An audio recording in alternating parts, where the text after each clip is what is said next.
वज़ीर मेहनत व अफरादी क़ुव्वत सिंध सईद गनी की ख़ुसूसी हिदायत पर Sindh Social Security Employees Institute के तहत पहले फेज़ में जुमा 26 अगस्त से 31 अगस्त तक बारिशों और सैलाब से मुतासरा सिंध के 8 अजला में मुफ्त मेडिकल कैंप्स लगाए जा रहे हैं। इन मुफ्त मेडिकल कैंप्स से मुतासरीन के मुफ्त तिब्बी मुआयना समेत लाखों रुपए मालियत की अद्वियात भी उन्हें फ्राहम की जाएंगी।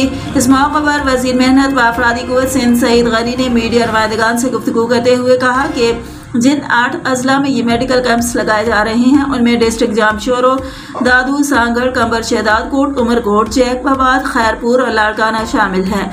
इन तमाम अजला में 2 रोज तक हर जिले में मुफ्त मेडिकल कैंप्स में तमाम अमराज के माहिर डॉक्टर्स शामिल होंगे।